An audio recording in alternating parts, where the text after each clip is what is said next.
Welcome to the Enchanted Garden Book Club, our quarterly fairy tale retelling book club. And this month we're discussing Echo North by Joanna Ruth Meyer. This is probably going to be backwards for you, but there you go. Hey, matching library copies. Yeah. I'm Mary. And I'm Elizabeth. All right, should we go right into our questions? Let's do.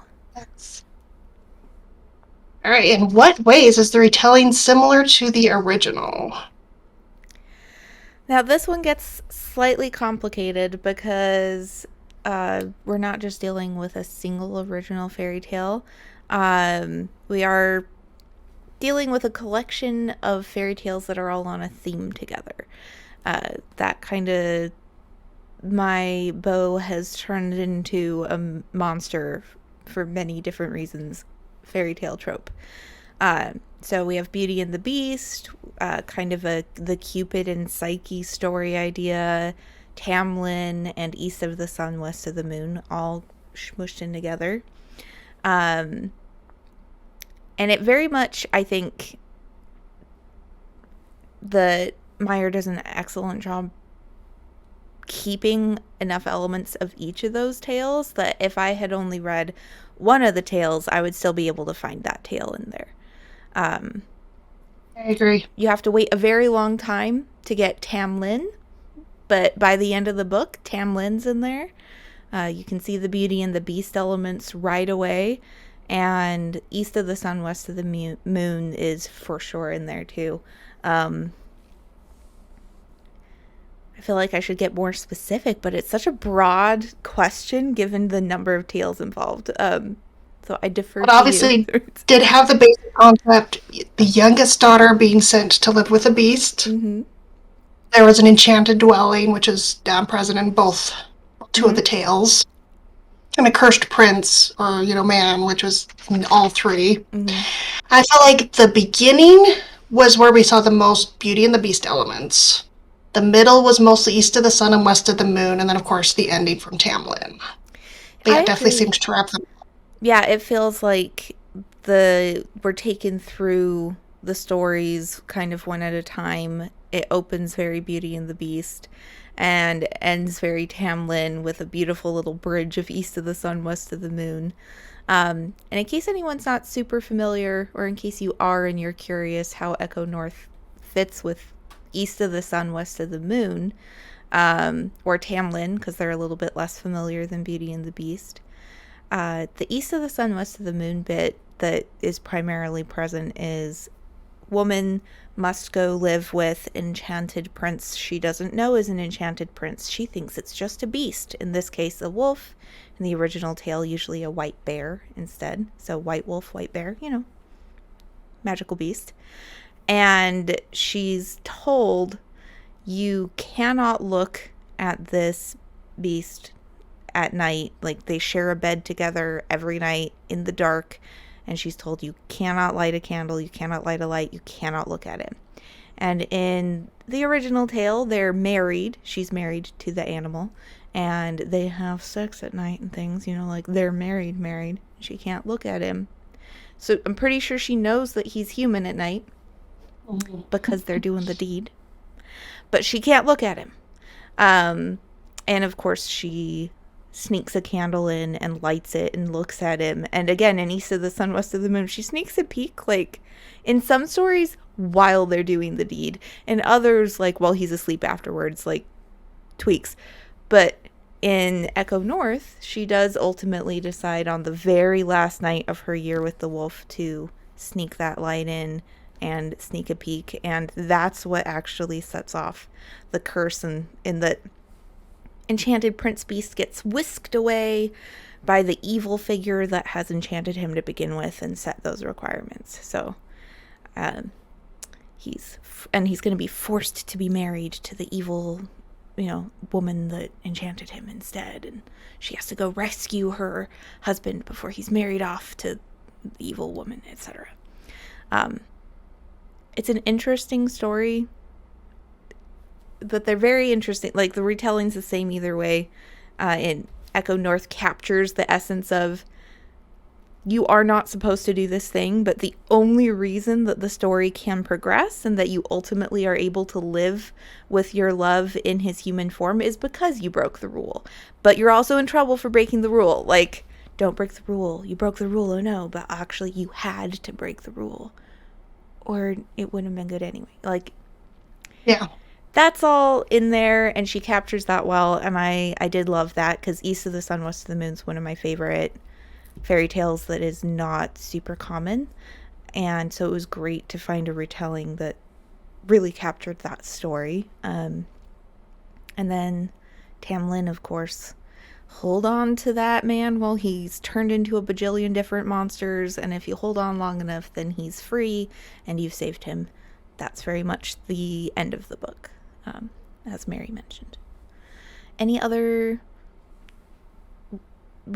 similarities that are worth noting, you think? So I like that both had.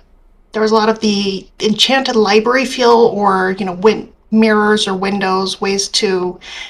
It's like never what she knew that there was another person that was a prince. Mm-hmm.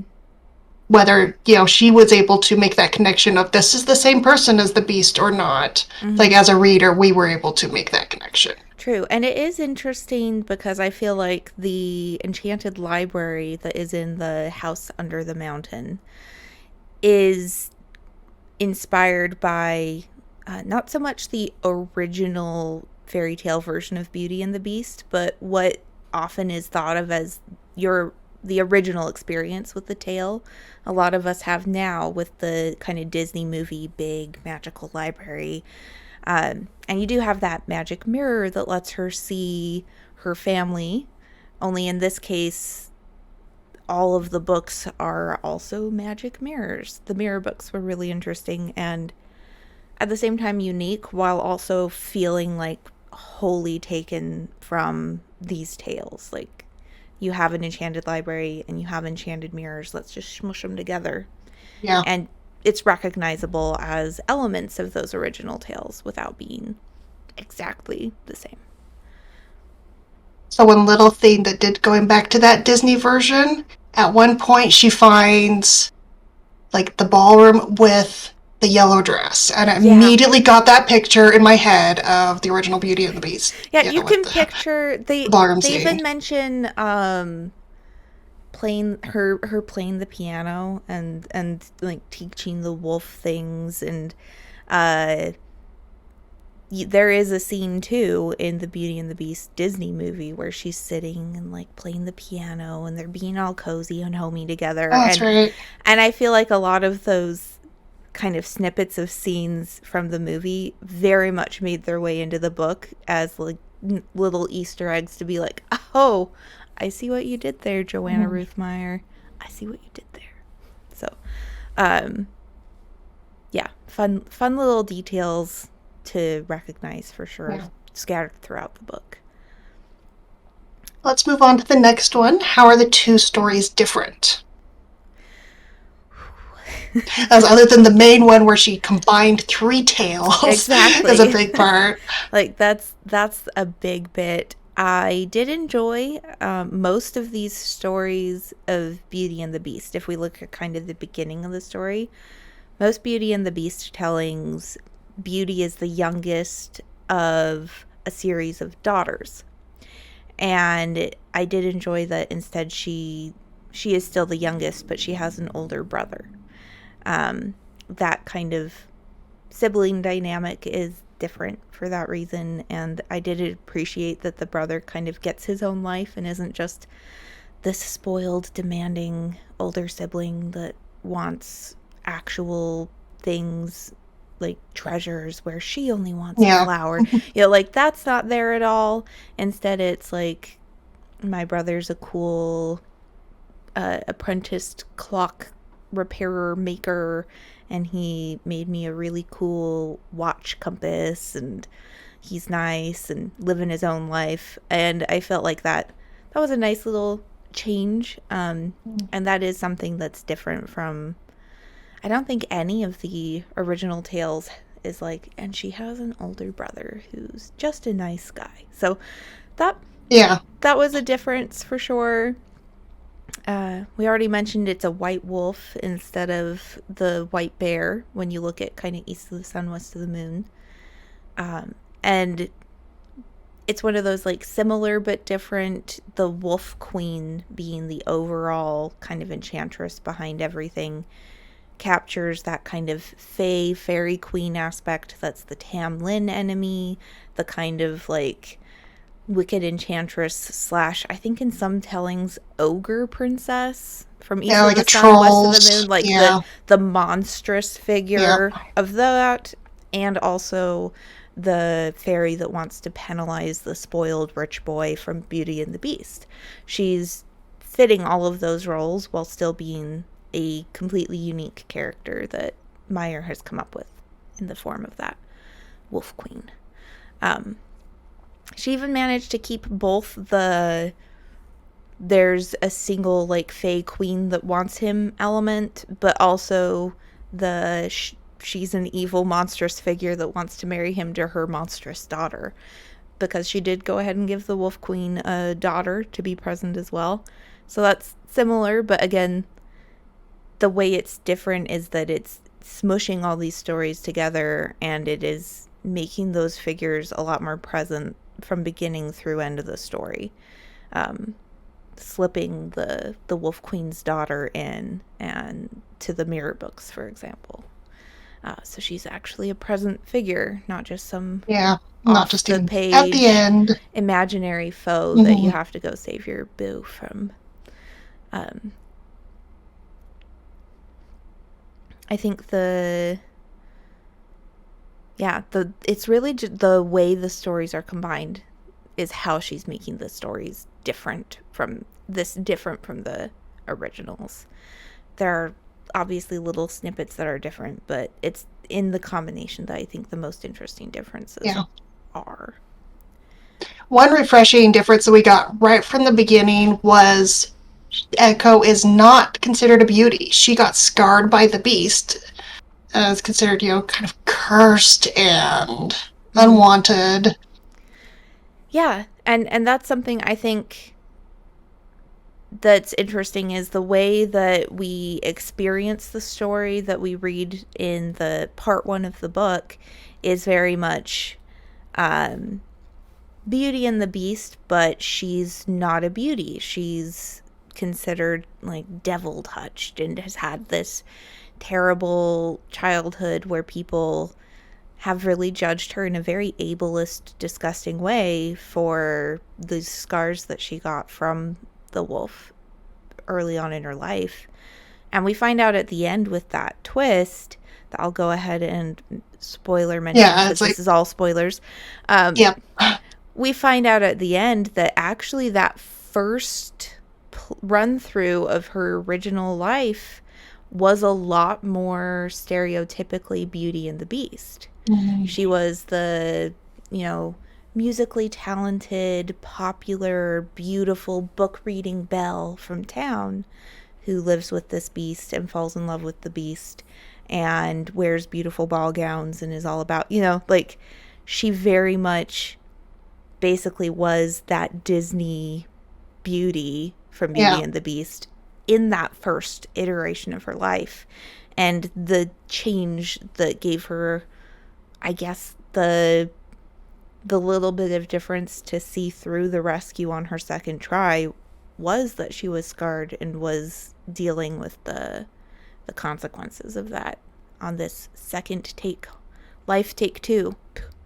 So that was you're right, that's a very big difference. and just that whole do-over was an interesting twist. Oh yeah, Yeah. that was part of me up before the twist happened. I have to say was like, okay, I'm still waiting to find out about the first woman. We can't have Yes. laid all of those clues in the house under the mountain and never come back to it waiting. And then it happened, and I was like, oh, duh. It's like That she makes was up. the first one. Yeah, Got everything. it. I was like, how many times has this played out with how many women? Oh, it's always just been her, but twice. Got it. That was a. Um, anyway, and I did enjoy that, the way that played out, where I was like, please don't be a plot hole. Please don't. Oh, you're not a plot hole. You're a twist. Gotcha. Okay. I worked best because that was something not in any of the other tales. So even if you're familiar with everything, this throws you for a loop. Yeah, the whole twist there is very much a big difference from any of the original tales. See, I came in familiar with the basics of Tam Lin and familiar with, obviously, Beauty and the Beast, but I actually had not read or been familiar with East of the Wind, East of the Sun, East of the West of the Sun, West of the Moon. Moon. Yeah. There we go. So that was a twist for me initially when she saw him and then he was whisked away, and then there's a whole part two. Wait, it's like, wait, she failed to save him. So that was a twist for me, but yeah, coming back after I read the story after, I'm like, okay, this is familiar, it happens. But yeah, the other one, whew. Yeah, it is interesting kind of taking these first two questions for the discussion together. One nice thing that happens when combining fairy tales is if you're familiar with one of the tales, you get all of those elements of familiarity to track. But something that is actually really familiar from a tale can be a big surprise. I am familiar with all of these tales. East of the Sun, West of the Moon has been one of my favorite kind of original tales, and it's also one that, if anyone has read Alice Hoffman's Ice Queen novel, very much takes inspiration from East of the Sun, West of the Moon too. You would think it would be more Snow Queen inspired, but no, it's East of the Sun, West of the Moon all the way. And a very interesting take on it too. So I do highly recommend that book. But I spent the whole time in part one being like, okay, when is she going to sneak a peek? Is it going to be the very last night? It's going to be the very last night of the year. Like, I was ready and waiting for it, and I was more like, when's she going to figure out the wolf is human at night? Wow. Like, I knew from the very beginning, because I knew the fairy tale, like, it would have been a very weird twist for me if Meyer was like, and she never peeked. Oh. Or, and he was a wolf at night. What? I would have been shocked. So there's different ways to kind of play with the anticipation and the expectations that you have from the stories. And I think overall, Meyer went with the familiar choices plot-wise from each story. So none of the differences are like huge plot differences. Again, other than the big going back twist that we discussed. And that's a fun stylistic note, I think. Yeah. I also thought it was interesting with the sneaking the peek and, waking him. Well, he's whisked away, but we found out it was a no-win. If she had gone through that night and not looked, he would have been free and human, but the Wolf Queen would have taken her instead. Yeah. So it's like this really was the best outcome, was to see him, have him taken, and then free him. Yeah. Which is, again, like, even in the original East of the Sun, West of the Moon, she was either going to live with a bear and have sex with a human she can never see every night and just kind of, that's permanent, that's life, enjoy.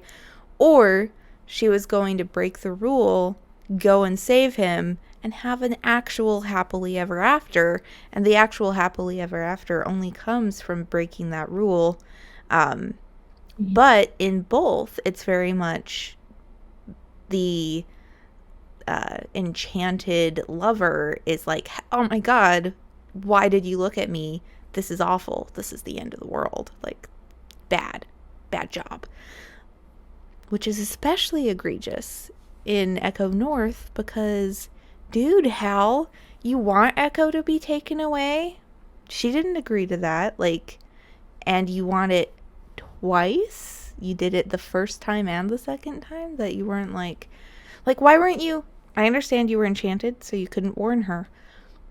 Why didn't you secretly root for her to break the rules because you love her and you don't want her to be whisked away by the Wolf Queen? Why was your reaction, oh no? ah, you only needed to make it one last night, and not like, thank goodness you looked at me. Holy shit, the Wolf Queen almost got you, and I love you, and I don't want that. This is my burden because I'm the one that made the deal. Like, Well, that's a good point. Yeah. that is a criticism I have for Hal as a person. Bad. Bad wolf. Anyway, more on that later, probably, out of me. All right, so we'll move on for now. Did the retelling retain enough of the original to be satisfying? I very much think so. I think each of the tales, which is impressive. Like, I felt like it felt like a satisfying Beauty and the Beast retelling, a satisfying East of the Sun, West of the Moon retelling, and a satisfying Tam Lin retelling. And to pull all three of those off without kind of just being like, there were elements of this, but it wasn't really retelling that story. Yeah. That was an impressive interweaving of plot for sure. Yeah, you definitely got that woman falls in love with Beast and breaks him from a curse. It's like, which is really the main basis, and it did it well in that regard. So what did the retelling do better than the original? It's like I almost feel like using all the elements from the different three filled in a lot of the gaps. Yeah, for part of it. It does. It fleshes out a lot of the kind of plot holes that inherently are part of fairy tales in their original form, that we have a lot more explanation and story behind who is the enchanted dude and how does that enchantment work and why is this happening. That gets fleshed out a lot more. And we also get a kind of better sense of, no, this is, I'm a little torn on this because I feel like there are certain gaps that are filled in just partly because it is novel length and it's putting all these tales together. But there are other kind of gaps that I feel like still exist that were missing in the original a little bit. Example, I get that Echo was able to get to know Hal both as Wolf Hal and as Mirrorbook human Hal, and then in the end as actual human unenchanted Hal. So that's a lot of different ways to get to know someone and possibly fall in love with them and realize, oh, I love this version of you, so I probably love that version of you too. But I still feel like I wanted more of a basis for a love that's so strong that it's an old magic that breaks any enchantment. Especially when it's very clear that twice he has effectively betrayed her, even if it's just in his emotional reaction. Like, his will was taken away by this magic enchantment. He couldn't tell her certain things and had to tell her other things. But emotionally, that his reaction each time she peeked at him and he got whisked away by the Wolf Queen was, oh no, you almost made it. I almost made it. This is your fault. Like, really rubbed me the wrong way. And that's a gap that was there in the original tale. Actually, a little bit less. Originally, East of the Sun, West of the Moon, he's just like, I wanted to live with you, and this is the only way I could do it, and now I have to go marry that other person that I don't like. And in the rescue of him is completely like, oh, that my bad, shit, I ruined it, I'm gonna go save you. I broke the rules and I shouldn't have. This one very much is like, she should have broken the rules. What is the deal, Hal?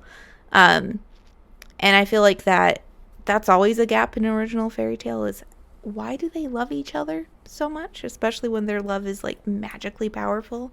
How did they get to know each other and love each other? I just feel like the whole basis of the wolf loving Echo was probably there in their first lifetime together, more so than this next one. I didn't feel that connection the way I really wanted to. I didn't understand. I was like, I feel like you love Mirror him because he's literally the only option available and he's kind of hot. He's the only option available. Like, yeah. And then it felt very Stockholm syndrome to me Echo's feelings for Hal in whatever form he took. And I feel like I want to see them as a couple deciding to be in love with each other or not outside of their trauma bond and then see how it goes. And I would have preferred if that was the case. Does that make any sense? Like, Yeah, I think the ending, it does at least imply that they are going to have to deal with the issues of the betrayal and, you know, the lies and everything, and that it's not immediately everything's all happily ever after, and now we have to adjust to being back after time's gone. mm-hmm. So it's not immediately everything's perfect, but at the same time, it doesn't feel like there's enough foundation.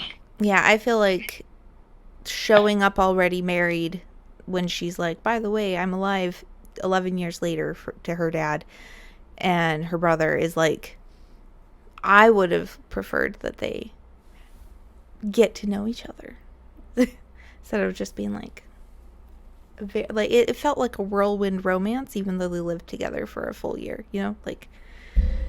Yeah.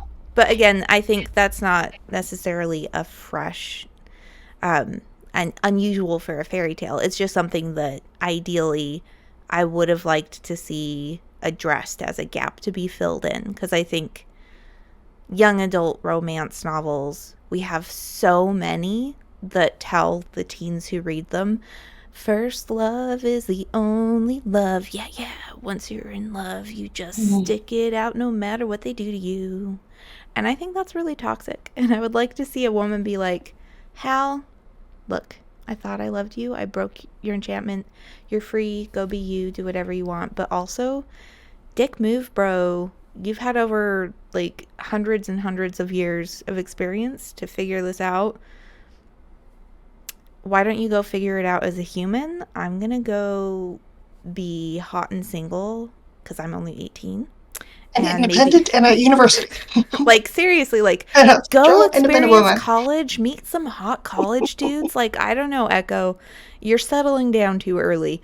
And I feel like I want more, like, my personal preference. I'm more and more finding myself thinking, I really wish there were more young adult romance novels that showed, hey, that first love you fell into when you were still a teenager might end up being the love of your life, but probably isn't. And you still have so much growth to do as individuals. You might want to try doing it single for a while. You might want to figure out who you are on your own as a single person. Like, I just feel like there's so much that's like soulmate and fated for each other that's there in young adult romance, and that honestly isn't especially the it seems like once you add in the fantasy. Exactly, yeah. And I feel like I'm tired of that message being the message that's there for teens who want to just read a fantasy romance. So I feel like I'm drifting away from the question a lot, but I feel like that's a gap that's there in any original fairy tale that is very much still there, and that I wish was filled in a better way, if that makes any sense. Yeah. So that's back to the question on what did it do better. Yeah.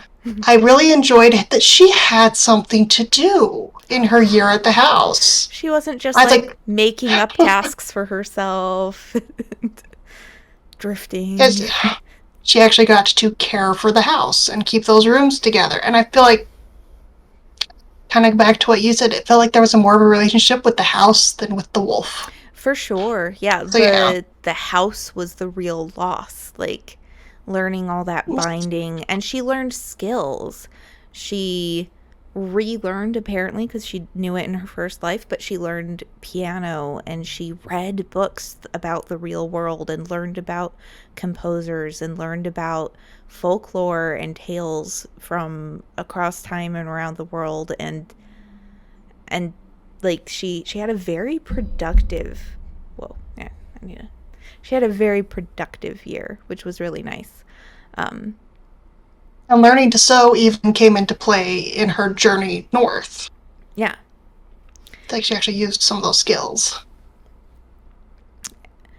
And I did appreciate that character growth, that she learned to not be so self-conscious about her scars.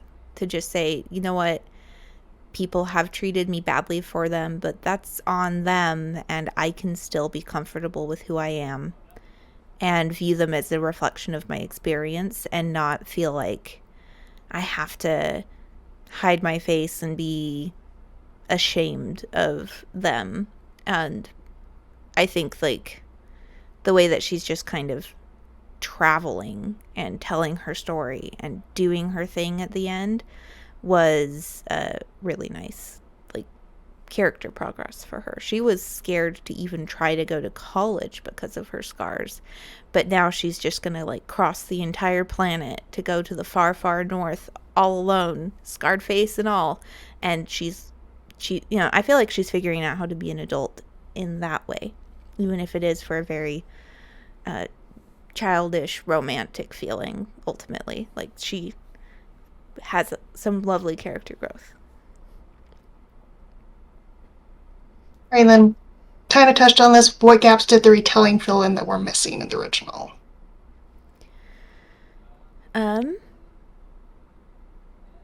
I feel like, as you kind of mentioned, the actually doing something while you're in that enchanted lifespan is could be considered a gap. I feel like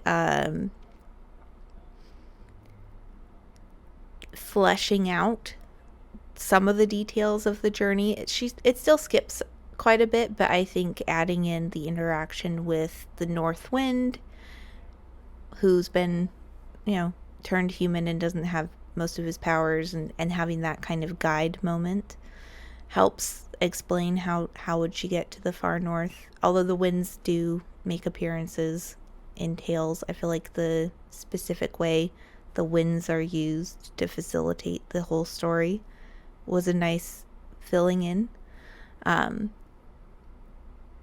Even just the explanation for how is this Wolf Queen a figure who has all this power, like, that she has a backstory and an explanation, and there are rules to the magics involved for the winds, for the Wolf Queen, for everyone doing anything here, that there's guidelines. And what takes the Wolf Queen down ultimately is that she tries to break the rules of magic, and that's not acceptable. Like, I feel like that's very fairy tale, but also explicitly explaining that and laying out how that works was filling in a gap that it's just kind of an assumption. No one ever bothers to say, where do these magical figures come from in fairy tales?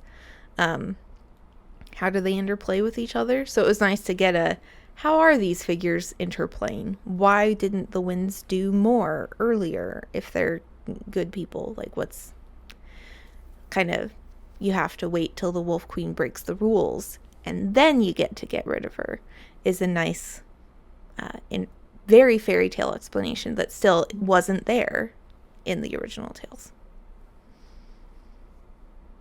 I guess this would actually probably fall more better in the previous question, but I really liked the ending with the Tam Lin element holding on to the changing beast. It was so much better than the version I read for the East Temple. Washing a shirt. Oh God, yeah. Like, a troll would not be able to wash it clean, and it gets dirtier. It must be a Christian-based person to magically wash this shirt clean. The way that she... Yeah, having the Tam Lin end to East of the Sun, West of the Moon is definitely an improvement over the original way that is resolved. Oh, for sure. Just the laundry. The Christian laundry. Yes, Christian laundry. Yeah, that is a very good point. Oh my gosh. I feel like I black that part of East of the Sun, West of the Moon down of my mind because it's so ridiculous. Yeah, I just read it this morning, so it was all fresh in my mind. I'm like, what? Yeah. Oh. Yeah, that's definitely something, like, the Tam Lin trial is a much better ending, for sure. Mm-hmm. So are there any other things you want to touch on? Um, I had one moment where I had a pet peeve pop up that pops up in lots of books for me, and I was disappointed in the part two of this when Echo is heading off with her guide to go to the far north to. They specifically say they're gathering supplies and that they might be gone 3 months. And then 2 weeks into their trip north, they have run out of food and they're eating the pony. Did they get enough supplies for 2 weeks for two people when they're going on a 1 to 3 month journey that's going to be two people there, three people back? Like, Well, they and did say then, they were hoping to fish, which but is that's a big ridiculous. gap to fill in. And then after they get there, he's like, "Don't worry, I'll sit around and wait for 3 weeks." And I'm like, "Yeah, with what food? You already ate the ponies a Mm-hmm. week ago." Like, I don't understand. And then they're just like, "Hand wave, no problem. We did fish and hunt and forage on the way back, and we're fine." And I'm just like, no, no. Either don't make food an issue at all, either direction, or have them actually plan, or have the poor north wind fucking starve to death because they planned so badly. Like this wishy-washy, maybe they packed, maybe they didn't, maybe they're starving, maybe it's easy to hunt. Just, that's a pet peeve of mine, but I was like, oh, don't taint the rescue portion of your book when that's a completely unnecessary plot hole. Like, either make the journey hard in a realistic way or go ahead and hand wave it. Don't like try to make it hard and then hand wave it in the other direction. I don't. Yeah, That's a pet peeve very valid. for sure. Stylistically, I did also want to know, I love that the part one of the book is in first person past tense. She's telling a story that's already happened from her perspective, and part two transitions to present tense because she has told the story up till now to what ends up being the North Wind. And now she is done telling what already happened and she's experiencing the rest of the book. I thought that was I appreciated that stylistically. I thought that was handled well and that it was a nice separation between part one and part two to kind of transition. I told you my story. Now will you help me guide me as I continue my story to the end? So that was, I liked that bit. I actually didn't notice that. That's a pretty cool detail. Yeah. Also, stylistically, I just did appreciate that Joanna Ruth Meyer went ahead and did make the book first person, because you'll hear a lot of times as a writer or aspiring writer, don't write first person, blah, blah, blah, third person's better. You know, you can tell first person experiences, but you should write in third person. At least I heard that a lot. And I tend to write in first person, I admit it. And to just see, you know, this is an example that I think I can't see anyone reading this book and being like, but it would have been better if it wasn't in first person. And I think part of it is Echo's telling her story. We find out in part two, and that's like a good excuse for it. But even without that excuse, why not let your character tell their story instead of you telling their story in third person? Like, you can do whatever stylistic choice you want as long as it works for your story and for your writing style. Don't let like arbitrary rules of writing or rules of writing for your genre tell you what you're allowed to do. You don't have to say, once upon a time there was a woman named Echo Alkayev. You can say, hi, I'm Echo. Let's go. This is my story. Anyway, I did like that. I liked stylistically the first person and how she changed it. Yeah, she did it well. I guess really my only other thing was I got a very Raven and the Reindeer vibe in their trip north. Mm-hmm. Yeah, I feel like Maybe that's one of the reasons why I was disappointed Because we in. just read that. It seems so We much had better just read done for Raven. the Exactly. cold Raven and the journey. Reindeer handled that journey to the far north so much better, and with that it makes this one stand out. In contrast, it felt to Yeah. me a little bit like a lot more energy and time and thought was put into part one of the book, and part two of the book felt a little bit rushed, like it was just brushing past things that would have been significant and explored in part one. So I think for me, that's my main criticism. It starts really strong, and I mentioned this in my review too. Starts really strong in part one, and then part two feels like it could have been better, and it ends on a weaker note than I would have liked. But overall, an enjoyable book, and I did enjoy that combination of the fairy tales. It was very satisfying. Um, what about you? And what's your kind of overall takeaway from Echo North? I thought it was a beautifully merged story, merging these three tales, and definitely worth the read. But yeah, the first part definitely was the strongest and almost an afterthought, an unexpected surprise afterthought for me, but overall an enjoyable tale. Yeah. Um, I do want to say, I kind of like as an end thought, if you're interested in other retellings of some tales that are a little bit less common that Echo North does draw on very well, Tam Lin, East of the Sun, West of the Moon, there are some really great novelizations of those stories, but they are less common. So let us know if you have any you've run into. I already mentioned Alice Hoffman's Ice Queen is a really good take on East of the Sun, West of the Moon. There's a book that's literally just called Tam Lin. Oh my gosh, and the author just flew out of my head. Was I've it read this Pamela book. Dean? Yes, Pamela Dean's Tam Lin is a book that I have read probably 7 times. I just kept checking it out from the Orem Public Library when I was a kid and reading it over and over. Should make no surprise that I grew up to want to be an English major and studied English Lit in college, because I kept reading that Tam Lin novel that takes place in the English department of this liberal arts college, and I was like, I want that life. Even without the Fae, that would be great. But that's a great take on Tam Lin.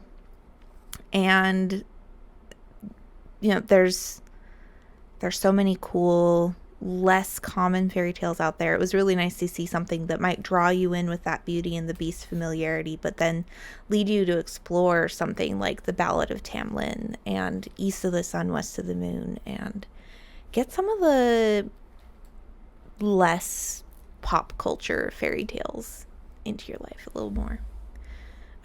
What about you, Mary? Have you encountered any other Tam Lin or East of the Sun, West of the Moon, or Beauty and the Beast retellings that really stand out? Not to just put you on the spot. Yeah, it's like, yeah, I definitely haven't read any Tam Lin or East of the Sun, West of the Moon. I'm definitely going to be seeking them out after this, though. Read the Pamela Dean So, Tam Lin. yes. It's so good. I bought the ebook already with some Nice. credits, so it's on my Nice. list this You'll year. have to let me know what you think, because, again, I checked that book out from the Orem Public Library so many times. It was my go-to. I can't find something else that appeals to me, so I'm just going to check out Tam Lin again. Yep. But I think that sums up my thoughts. I was pleasantly surprised to find out Joanna Ruth Meyer is a kind of Arizona, Phoenix area native. So she is somewhere in my vicinity. We're kind of like neighbors. Um,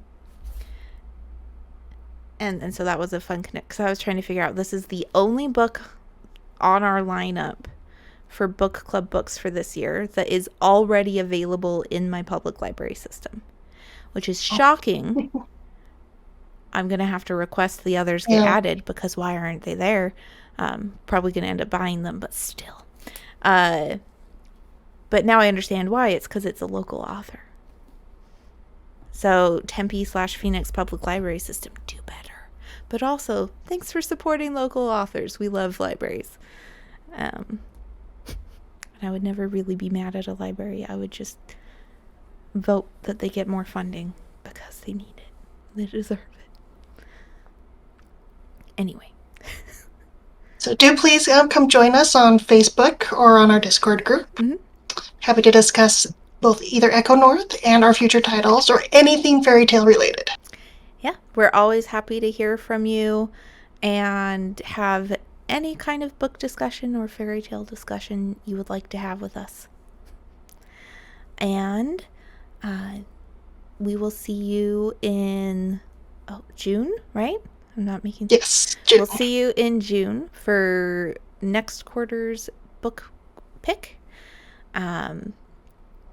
which I had pulled up and then immediately lost. Do you remember what we're reading? I think it's 6 Crimson Cranes. Yes, by Elizabeth Lim. So tune in for that. Join us. We should be doing our usual intro post about the book, probably going up more in May, and then our reviews will be up the first week of June, and we'll be doing our discussion that month too. So join in and let us know, what did you think? Have you read Echo North? And are there any fairy tales that are a little bit more obscure that you'd like to see more retellings of? Because I love seeing a good Tam Lin. So let us know. And until next time, this has been Elizabeth and Mary, and we will, keep reading.